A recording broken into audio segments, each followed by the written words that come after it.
अप्रैल 2025 में 22,919 करोड़ के परिव्यय के साथ आरंभ की गई इलेक्ट्रॉनिक घटक निर्माण योजना में पहले ही लक्ष्य में दोगुनी निवेश हुआ है। इस तेजी का लाभ उठाने के लिए हम परिव्यय को बढ़ाकर 40,000 करोड़ करने का प्रस्ताव करते हैं।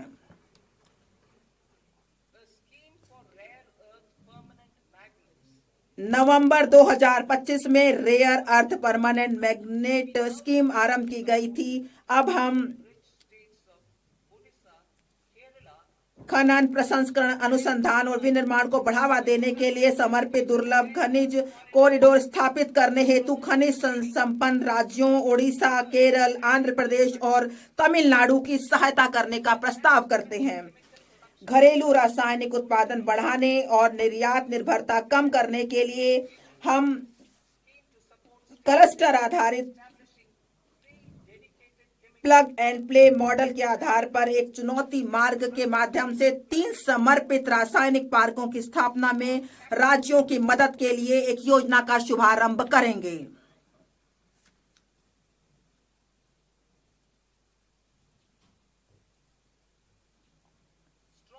मजबूत पूंजीगत वस्तु सामर्थ्य सभी देश क्षेत्रों में उत्पादकता और गुणवत्ता का निर्धारक है।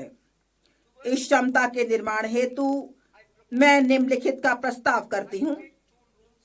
CPSE द्वारा डिजिटल रूप में समर्पित ऑटोमेटेड सर्विस ब्यूरो के रूप में 2 स्थानों पर हाईटेक टूल रूम स्थापित किए जाएंगे, जो स्थानीय रूप से बड़े पैमाने और कम लागत पर उच्च परिशुद्धता वाले घटकों के डिजाइन, परीक्षण और विनिर्माण करेंगे। 2, उच्च मूल्य और तकनीकी रूप से उन्नत निर्माण एवं अवसंरचना उपकरण CIEE के घरेलू उत्पादन को मजबूत करने हेतु निर्माण एवं अवसंरचना उपकरण समृद्धि के लिए एक योजना आरंभ की जाएगी। ये बहुमंजिला इमारत में लिफ्ट, अग्निशमन उपकरण, बड़ी और छोटी से लेकर मेट्रो और ऊंचाई वाले स्थानों पर सड़कों के लिए सुरंग निर्माण संबंधी उपकरण हो सकते हैं। मैं 5 वर्ष की अवधि के लिए 10,000 करोड़ के बजटीय आवंटन के साथ वैश्विक प्रतिस्पर्धा कंटेनर विनिर्माण परिवेश तैयार करने हेतु एक कंटेनर निर्माण योजना का भी प्रस्ताव करती हूं। श्रम गहन वस्त्र क्षेत्र के लिए मैं 5 उपभागों के साथ एकीकृत कार्यक्रम का प्रस्ताव करती हूं। 1, रेशम, ऊन और जूट जैसे प्राकृतिक फाइबर, मानव निर्मित फाइबर और नए युग के फाइबरों में आत्मनिर्भरता हेतु राष्ट्रीय फाइबर योजना। मशीनरी प्रौद्योगिकी अन्यूनन और सामान्य प्रशिक्षण एवं प्रमाणन केंद्रों के लिए पूंजीगत सहायता के साथ पारंपरिक क्लस्टरों के आधुनिकीकरण के लिए वस्त्र विस्तार एवं रोजगार योजना। 3, मौजूदा योजनाओं को एकीकृत एवं सुदृढ़ करने और बुनकरों एवं कारीगरों के लिए लक्षित सहायता सुनिश्चित करने के लिए राष्ट्रीय हथकरघा एवं हस्तशिल्प कार्यक्रम। वैश्विक रूप से प्रतिस्पर्धी और धारणीय वस्त्र परिधानों को बढ़ावा देने के लिए टैक्स इको पहल। उद्योग जगत और शैक्षणिक संस्थानों के सहयोग से वस्त्र कौशल परिवेश के आधुनिकीकरण और उन्नयन के लिए समर्थ 2.0।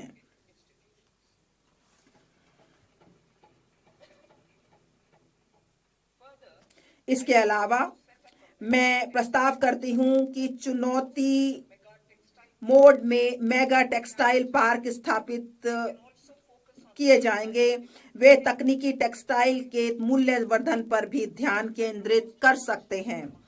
मैं खादी, हथकरघा और हस्तशिल्प को सुदृढ़ करने के लिए महात्मा गांधी ग्राम स्वराज योजना का शुभारंभ करने का प्रस्ताव करती हूं।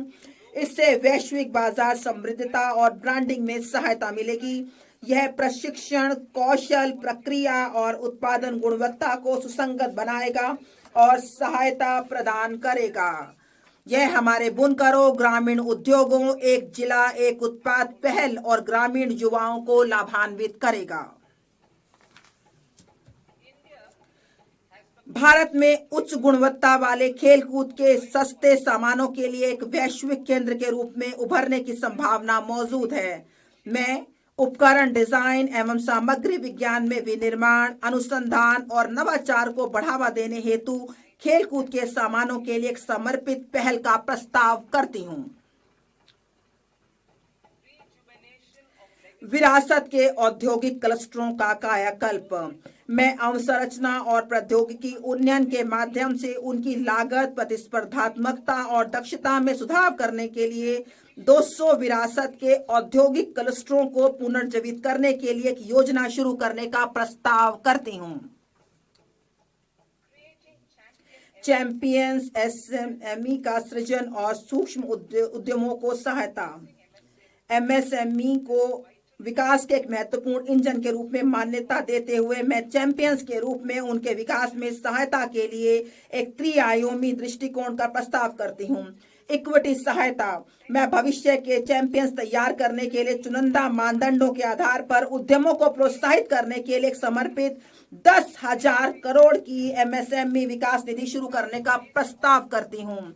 मैं सूक्ष्म उद्योगों की सहायता को जारी रखने और जोखिम पूंजी तक उनकी पहुंच बनाने के लिए 2021 में स्थापित आत्मनिर्भर भारत निधि में 2,000 करोड़ के टॉप अप का भी प्रस्ताव करती हूं। इससे छोटे उद्योगों को सहायता मिलेगी। नकदी सहायता। ट्रेड्स के साथ एमएसएमई को 7 लाख करोड़ से अधिक धनराशि उपलब्ध कराई गई है। इसकी पूरी क्षमता का लाभ देने के लिए मैं 4 उपायों का प्रस्ताव करती हूँ। 1, केंद्रीय सार्वजनिक क्षेत्र के उद्यमों द्वारा एमएसएमई से सभी खरीद के लिए ट्रेडर्स को लेन देन निपटान प्लेटफॉर्म के रूप में उपयोग करने का निर्देश करना, जिससे यह अन्य कॉरपोरेट के लिए एक मानक बन सके। 2, ट्रेडर्स प्लेटफॉर्म पर बीजक छूट हेतु सीजीटीएमएसई के माध्यम से ऋण गारंटी सहायता तंत्र शुरू करना। 3, सस्ते और त्वरित वित्त पोषण को प्रोत्साहित करने के लिए एमएसएमई में सरकारी खरीद के बारे में वित्त प्रदाताओं के साथ सूचना साझा करने हेतु जेम को ट्रेडर्स को जोड़ना। 4, ट्रेड्स प्राप्तियों को आस्ती समर्पित प्रतिभूतियों के रूप में शुरू करना, जो एक द्वितीयक बाजार के रूप में सहायता करेगा और नकदी एवं लेन देन के निपटान को बढ़ाएगा। पेशेवर सहायता। सरकार विशेष रूप से टियर 2 और टियर 3 कस्बों में कॉरपोरेट मित्रों का एक संवर्ग तैयार करने के लिए अल्पावधि मॉड्यूलर पाठ्यक्रमों और व्यवहारिक टूल्स की डिजाइन करने हेतु ICAI, ICSSI, ICMAI जैसे पेशेवर संस्थानों को सुविधा प्रदान करेगा। यह प्रमाणित अर्ध पेशेवर एमएसएमई को किफायती लागत पर अनुपालन अपेक्षाओं को पूरा करने में सहायता करेंगे। पिछले दशक में हमारे सरकार ने बहुत सारे कदम उठाए हुए हैं जन अवसंरचना के लिए, नए वित्तीय जिसमें बड़े पैमाने पर बढ़ाने के लिए कई पहलें की हैं। हम NIIF हम सार्वजनिक अवसंरचना को बढ़ाने के लिए कई पहलें की हैं। हम 5 लाख से अधिक आबादी वाले टियर 2, टियर 3 शहरों में अवसंरचना के विकास पर जोर देना जारी रखेंगे, जिन्हें विकास केंद्र बनाने के लिए विस्तारित किया गया है। सरकारी कैपेक्स वर्ष 2014-15 में 2 लाख करोड़ से कई गुना बढ़कर वित्त वर्ष 2025-26 में 11.2 लाख करोड़ हो गया है।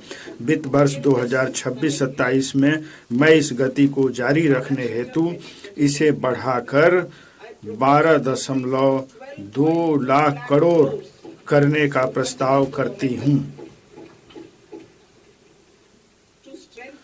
और संरचना विकास और निर्माण चरण के दौरान जोखिमों के संबंध में निजी डेवलपर्स के विश्वास को मजबूत करने के लिए मैं ऋणदाताओं को दूरदर्शिता से सुविचारित आंशिक ऋण गारंटी उपलब्ध कराने हेतु एक अवसंरचना जोखिम गारंटी निधि स्थापित करने का प्रस्ताव करती हूँ।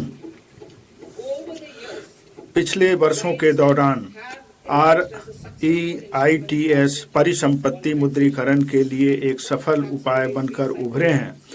मैं समर्पित RITES की स्थापना के माध्यम से CPSE की महत्वपूर्ण रियल एस्टेट परिसंपत्तियों की रिसाइकलिंग में गति लाने का प्रस्ताव करती हूँ। कार्गो के पर्यावरण अनुकूल आवागमन को बढ़ावा देने के लिए मैं निम्नलिखित प्रस्ताव करती हूँ। पूर्व में डानकुनी से पश्चिम में सूरत को जोड़ते हुए नया समर्पित मालवाहक कॉरिडोर बनाना, तालचर और आंगुल जैसे खनिज समृद्ध क्षेत्रों तथा कलिंगा नगर जैसे औद्योगिक केंद्रों को पारादीप और धमरा पत्तनों से जोड़ने के लिए उड़ीसा में NW5 से शुरू करते हुए अगले 5 वर्षों में 20 नए राष्ट्रीय जलमार्ग NWU शुरू करना। इसके लिए अपेक्षित जनशक्ति तैयार करने के लिए क्षेत्रीय उत्कृष्ट केंद्रों के रूप में प्रशिक्षण संस्थान स्थापित किए जाएंगे। इससे प्रशिक्षण देने और कौशल प्राप्त करने के लिए जल मार्ग के पूरे भाग में युवाओं को लाभ प्राप्त होगा। इसके अलावा अंतर्देशीय जलमार्गों की जरूरतों को पूरा करने के लिए बनारस और पटना में एक जहाज मरम्मत सुविधा भी स्थापित की जाएगी। अंतर्देशीय जलमार्गों और तटीय पोत परिवहन का हिस्सा 6% से बढ़ाकर 2047 तक 12% करने के लिए रेल और सड़क परिवहन से मॉडल शिफ्ट को प्रोत्साहित करने के लिए एक तटीय कार्गो प्रोत्साहन स्कीम का शुभारंभ करना। अंतिम छोर और दूर दराज के क्षेत्रों को जोड़ने और पर्यटन को बढ़ावा देने के लिए मैं समुद्री विमानों के स्वदेशी निर्माण को प्रोत्साहन करने का प्रस्ताव करती हूँ। प्रचालनों को सहायता उपलब्ध कराने के लिए एक समुद्री विमान VGF योजना भी शुरू की जाएगी। कार्बन कैप्चर उपयोगिता और भंडारण CCUS दिसंबर 2025 में शुरू किए गए रोड मैप के अनुसार बड़े पैमाने पर CCUS प्रौद्योगिकियां विद्युत, इस्पात, सीमेंट और रसायनों सहित 5 औद्योगिक क्षेत्रों में अंतिम उपयोग अनुप्रयोगों में अधिक तैयारी का स्तर प्राप्त करेगा। अगले 5 वर्षों में 20,000 करोड़ के परिव्यय का प्रस्ताव किया गया है। शहरी आर्थिक शहर भारत के विकास, नवाचार और अवसरों के इंजन हैं। अब हम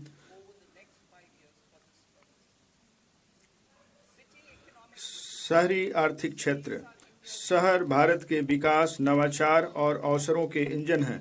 अब टीयर 2 और 3 शहरों तथा तीर्थ कस्बों पर भी ध्यान केंद्रित करेंगे जिन्हें आधुनिक अवसंरचना और बुनियादी सुविधाओं की आवश्यकता है।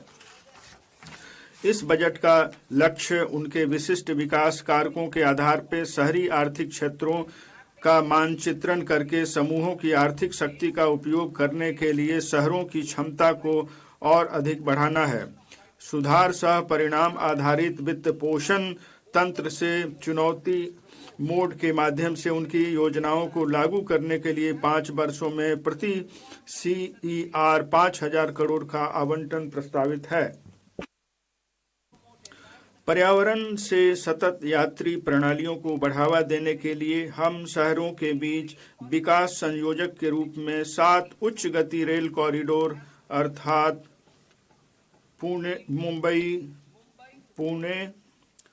पुणे से हैदराबाद, हैदराबाद बेंगलुरु, हैदराबाद चेन्नई, चेन्नई बेंगलुरु, दिल्ली वाराणसी और वाराणसी सिल्लीगुड़ी विकसित करेंगे।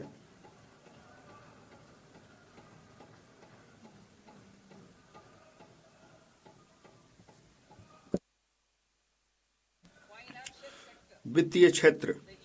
मजबूत तुलन पत्र, लाभप्रदता में ऐतिहासिक उच्च स्तर पर परिसंपत्तियों की बेहतर गुणवत्ता और देश के 98% से अधिक गांवों में कवरेज आज भारतीय बैंकिंग क्षेत्र की प्रमुख विशेषताएं हैं। इस समय हम इस क्षेत्र के सुधार प्रेरित विकास पथ को जारी रखने के लिए जरूरी उपायों के भविष्यवादी रूप से मूल्यांकन करने के लिए बेहतर स्थिति में हैं। मैं वित्तीय स्थायित्व, समावेशन और उपभोक्ता संरक्षण को सुरक्षित करते हुए भारत के अगले चरण की विकास जरूरतों के अनुरूप इस क्षेत्र की व्यापक समीक्षा करने के लिए मैं विकसित भारत के लिए बैंकिंग पर उच्च स्तरीय समिति गठन करने का प्रस्ताव करती हूँ। ऋण संवितरण और औद्योगिक प्रौद्योगिकी अपनाने के लिए स्पष्ट लक्ष्यों के साथ विकसित भारत के लिए एनबीएफसी हेतु विजन तैयार किया गया है।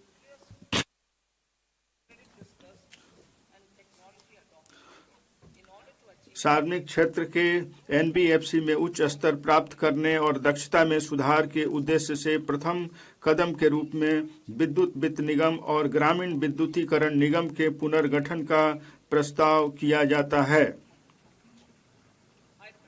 मैं भारत की विकासोन्मुखी आर्थिक प्राथमिकताओं के अनुरूप विदेशी निवेश के लिए अधिक समकालीन उपयोगकर्ता अनुकूल ढांचा तैयार करने के लिए विदेशी मुद्रा प्रबंधन गृह ऋण लिखित नियमावली की व्यापक समीक्षा का प्रस्ताव करती हूं।